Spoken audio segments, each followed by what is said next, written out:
Some things I went for in the beginning, I was so ambitious. Once I met Mr. Schoaf, found some new ideas that were life-changing. Profits are better than wages. It helped me become wealthy. Work harder on yourself than you do on your job. I'd never heard of that before. Success is something you attract by becoming an attractive person. It's not something you pursue. Wow. Those things really revolutionized my life. And I got so excited about now becoming successful. I knew then I was going to become wealthy and successful. But I think I was a bit overambitious. Some things I went for in the beginning cost me too much. If I'd have known what it was going to cost, I wouldn't have paid. But sometimes you just don't know till after. You think, oh, this is it, this is it. Sure enough, when you finally acquire it or reach that position, you look back and say, wow, I spent too much time, too much money. I let go some values that really are important to me that I forgot about or misjudged what it was going to cost. So I think we always have to look into the future and say, what do I want and what's that going to cost? There's two great words of antiquity everybody should learn. Here they are. One's positive and one's negative. And we studied a bit about that yesterday. Positive, negative. Here's the positive word from antiquity.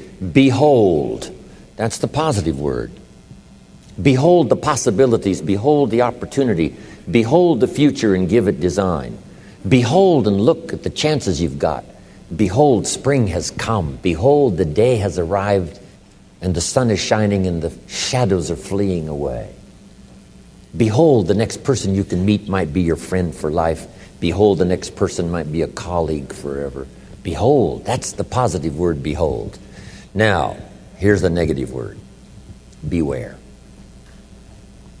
And now I want to give you a sentence to jot down that's very valuable. Here's what it is. Beware of what you become in pursuit of what you want.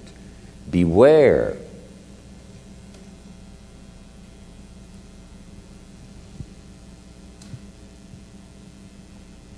All of our lives we have to deal with behold and beware. When a kid goes to school, it's behold the opportunity and beware the dangers. Behold and beware.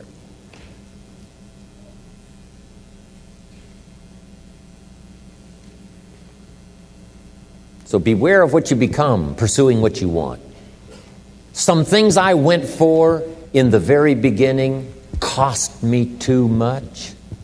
I got so obsessed with some things that I found out later the price was too big to pay. If I would have known better, I never would have paid. But sometimes we learn when? After.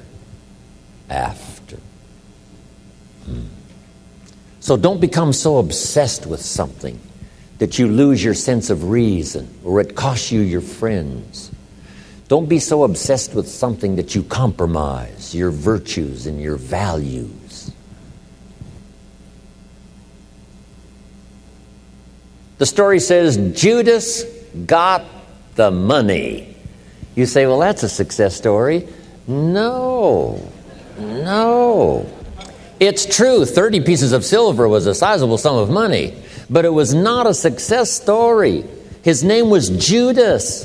Doesn't that ring a bell? It makes all the difference in the world. Judas got the money. Here's something interesting about the story of Judas. After he got the money, he was unhappy. Someone says, well, if you had a fortune in your hand, why would you be unhappy? And here's the key. He was not unhappy with the money. He was unhappy with himself. Here's a key phrase. The greatest source of unhappiness is self-unhappiness. It's not from outside the things that make us unhappy. The greatest devastating unhappiness is to be unhappy with yourself. Now, a mild form of unhappiness is constructive. The desperate form of unhappiness is destructive. It's like worry. We should all worry a little, but not let it destroy our lives. If you're in New York about to step off the curb in downtown Manhattan and the yellow taxi's coming, best you worry enough to get your feet back up on the curb lest you get yourself wiped out. So it's called caution but not undue caution. It's called Fear and worry, but not the worry that kills you, not the worry that destroys you. It's like hate. You don't need to hate your job. Save your hate for the important things like evil, like the weeds that attack your garden, like the diabolical ideas that try to entice your children. Right? You don't need to hate everything. I hate this, I hate that. That's the misuse of your hate. Save it for the things we really must hate. But this is so important now to beware. Judas was so unhappy, he tried to take the money back. They said, heck with you, we got what we wanted, you got what you wanted, out. They threw him out with his money. Now he becomes so desperate, he goes out and hangs himself for what he did. He became a traitor. So that's the caution now. If Judas could speak back to us in any kind of clear language, here's what he might say. Beware of what you become in pursuit of what you want. Don't sell out. It's not worth it. The whole balance, I think, is important all of your life. For our kids, so much learning and so much play and so much education and so much time off. And you have to just not overload kids with too much time to learn. A little change of pace. Back when I went to school, we called it recess, right? You can't stay at it, like hour after hour. You have to take a little break and take some time. But it's true as an entrepreneur. It's true in a sales career. It's true for a minister of a church. Whatever you're in is to find that balance of working hard so that the job gets done, but also taking the time. I used to work hard and think, wow, I should have my family on the beach. And then I'd take my family to the beach, and at the beach I'm saying, wow, I should be at the office. So you just have to learn to say, when you're at the office, do the office stuff. When you get to the beach, forget the office for a while. And that balance is important. It's important in good health, right? They had this diet that said high carbohydrate is the way to go, right?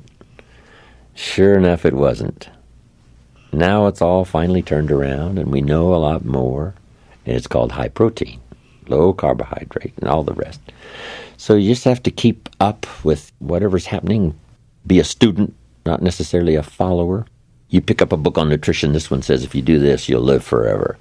You pick up the second book, and it says, if you do what that first book says, you'll die young.